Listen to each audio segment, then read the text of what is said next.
E aí galera que acompanha a Multi TV Maringá, tá começando mais um RNX, o seu Ripa na Chulipa, o programa de esportes aqui da Multi TV Maringá.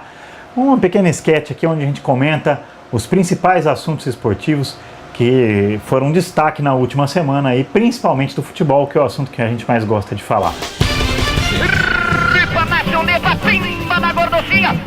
E eu queria começar, infelizmente, falando de um assunto bem triste. Eu sei que é um pouco clichê até a gente começar falando desse jeito, assunto triste, blá blá blá blá blá blá. Só se transformam em clichê as coisas que são verdades, né? E infelizmente uma verdade aqui da realidade do futebol brasileiro é a violência nos estádios. Como a gente viu na última rodada do Campeonato Brasileiro, aquela briga lamentável entre as torcidas do Atlético Paranaense e do Vasco. Atlético Paranaense que conseguiu com a vitória 5-1 a vaga para a Libertadores da América, e o Vasco que, por outro lado, conseguiu o que muito lutou para conseguir, que foi o rebaixamento para a Série B. Mais uma vez o Vasco vai disputar a Série B do Campeonato Brasileiro, agora, dessa vez em 2014. Mas enfim, o jogo foi de menos, apesar do 5-1. O que ficou registrado nessa partida foi a violência extrema com que as torcidas se enfrentaram. A gente viu até algumas cenas de barbárie mesmo, torcedores desmaiados e sendo chutados nas costas, na cabeça, no pescoço.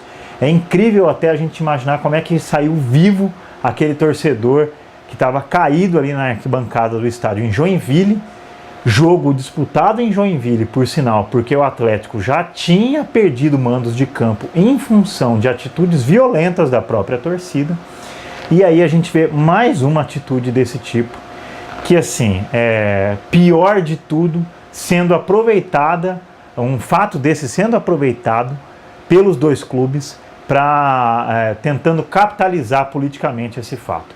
Por que eu estou dizendo isso? Porque o Vasco agora, dizem, está tentando se aproveitar desse momento de violência das torcidas para anular aquela partida, para tentar jogar de novo e conquistar 3 pontos, o que tiraria o time do Rio de Janeiro do rebaixamento, o que é uma vergonha, o que é ridículo, né? E o Atlético Paranaense, que já tinha perdido mandos de jogos na Arena da Baixada em função de ações de violência da própria torcida, agora, ou melhor, a torcida do Atlético Paranaense está culpando a polícia pelos atos de violência, por não ter feito supostamente o isolamento que deveria ter sido feito ali entre as duas torcidas, principalmente na hora da chegada da torcida no estádio. Quer dizer, a torcida, na minha leitura, a torcida do Atlético Paranaense dizendo isso, está dizendo na prática que são realmente animais que precisam ser apartados. Então brigaram porque não foram apartados. Na prática é isso que esses caras estão dizendo, e a gente não pode concluir outra coisa senão isso mesmo, né? E o pior de tudo isso são os dirigentes dos dois clubes, em vez de assumir a responsabilidade por essa ação lamentável das torcidas, ficarem se degladiando e brigando politicamente agora, e pior, tentando capitalizar com o que aconteceu, uma cena triste, uma cena bárbara. E eu queria até saber, inclusive, daqueles torcedores envolvidos ali nessa confusão, quantos nunca falaram "imagina na Copa"? Então o que a gente tem que imaginar na Copa também é como vai ser o nosso próprio comportamento durante os jogos da seleção brasileira e em qualquer outra seleção, enfim, aqui no Brasil no ano que vem. Porque a gente cobra muito do poder público e tem que cobrar mesmo atitudes decentes, atitudes corretas e bom gerenciamento do dinheiro público na construção dos estádios, na construção das benfeitorias que deveriam vir em torno dos estádios para a Copa de 2014, mas a gente não cobra a nós mesmos com relação a qual deve ser o nosso comportamento durante a Copa, e não só, claro, durante a Copa, mas durante toda a nossa vida e em especial nos estádios, como a gente viu nesse último fim de semana.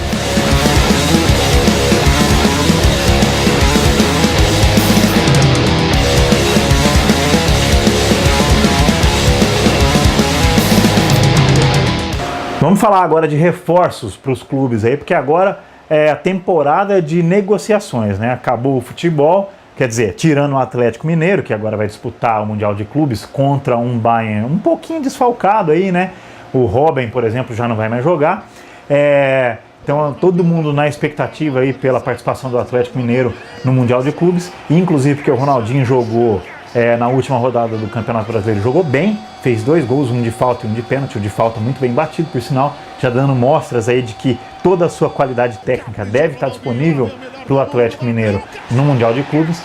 Mas tirando o Atlético, todos os clubes agora vivem esse período de intertemporada e o que a gente mais acompanha aí são as negociações para trazer jogadores. O que me chamou mais a atenção de todos esses, o Rafinha, lateral lá do Bayern, inclusive, bem provavelmente deve desembarcar no Corinthians no ano que vem. Luiz Ricardo, lateral direito, já fechou com o São Paulo também para o ano que vem. Luiz Ricardo, lateral da Portuguesa.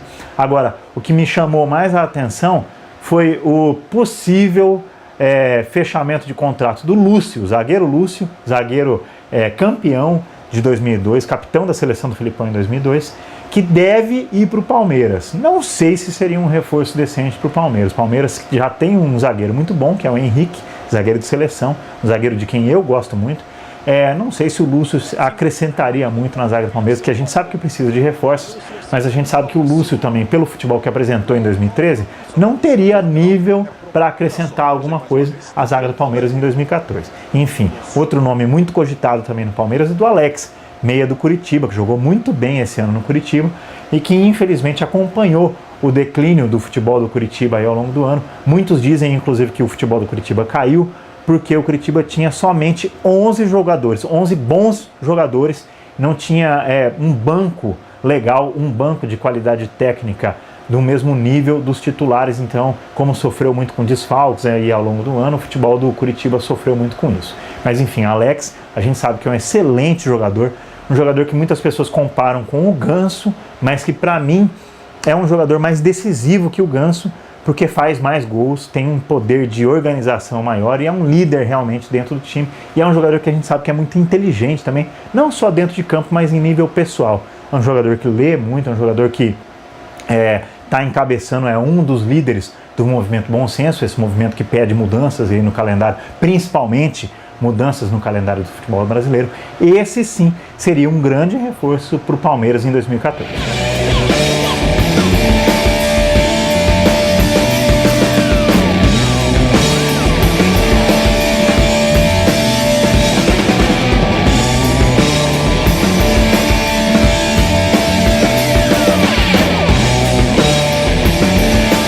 Pessoal, me chamou muita atenção também essa semana, a gente viu na sexta-feira da semana passada aí, o sorteio dos grupos para a Copa do Mundo. E assim, o Brasil, apesar de ter tido muita sorte com o grupo que pegou na fase eliminatória, não deu tanta sorte assim se a gente considerar a partir das oitavas de final. Todo mundo conta, claro, com a classificação do Brasil em primeiro lugar no grupo, mas isso vai colocar o Brasil bem provavelmente enfrentando Espanha ou Holanda nas oitavas de final. Quer dizer, uma pedreira já logo na segunda fase da Copa. É claro que existe a possibilidade também de que o Brasil enfrente o Chile, porque o Chile também está no grupo da Espanha e da Holanda. Enfim, é uma possibilidade menor, porque a gente sabe que as duas são favoritas, a Holanda e a Espanha, aí nesse grupo, no grupo B da Copa do Mundo. Mas enfim, a gente não pode descartar também a possibilidade do Chile se classificar, o que não me preocuparia tanto, porque o Chile, nas Copas do Mundo, é freguês do Brasil. A gente lembra, inclusive, na Copa de 2010, o Brasil pegou o Chile nas oitavas de final e ganhou do Chile. Então não seria uma ameaça tão grande assim. Mas enfim, o que ficou de destaque em todo esse sorteio da Copa do Mundo foi uma especulação aí que alguns sites espanhóis levantaram a respeito de uma possibilidade de manipulação desse sorteio. Quem tiver a chance de olhar lá no YouTube, a gente vai colocar, o Digo coloca pra gente também as imagens aí, do sorteio dos grupos da Copa, quando o diretor, um dos diretores da FIFA, o Jerome Valk, ele tirava as bolinhas das cumbucas lá, e na hora, antes de mostrar o nome da seleção que estava escrito nos papéis que estavam dentro dessas bolinhas, ele encobria esses papéis ali no balcão que estava sendo usado como apoio. Quer dizer, a pessoa, as especulações giram em torno disso, de que ele poderia ter trocado esses papéis na hora que o papel sumia ali do campo de visão das câmeras. Para mim, sinceramente, esse vídeo não mostra absolutamente nada.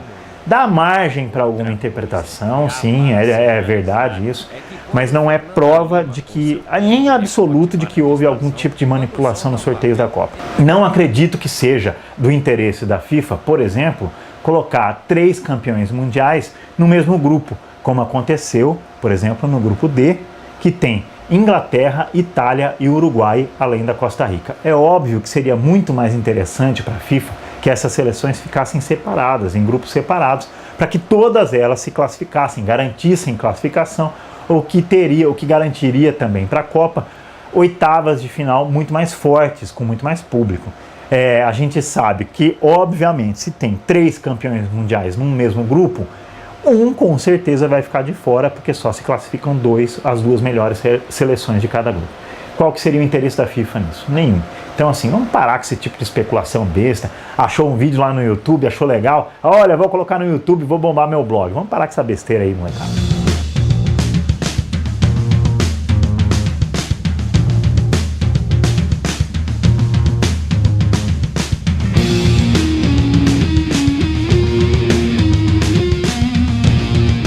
Já para encerrar o programa, galera, eu queria só colocar aqui em destaque o último evento, o último encontro do UFC do ano, o UFC 168, dia 28 de dezembro, que deve colocar aí, frente a frente, que vai colocar frente a frente, Chris Weidman, atual campeão dos médios do UFC, contra Anderson Silva, que busca aí sua revanche. Diz Anderson Silva que vai levar essa luta muito mais a sério do que levou a luta na qual Chris Weidman conquistou o cinturão.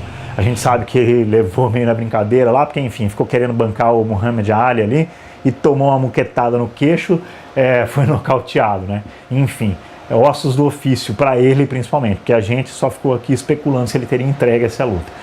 Vamos ver se ele realmente vai levar a sério. Diz ele, eu vi umas entrevistas, ele concedeu umas entrevistas aí nos últimos dias, dizendo que agora faz base para a luta até na hora de conversar com alguém, né? Querendo dizer que agora vai levar a luta realmente mais a sério. A gente espera que sim, os brasileiros esperam que sim. A gente quer ver uma luta séria dessa vez, uma luta nos moldes do que o Anderson Silva já mostrou pra gente, que transformaram as lutas, que transformaram numa lenda do UFC, como todo mundo o trata. Vamos ver como é que vai ser dessa vez.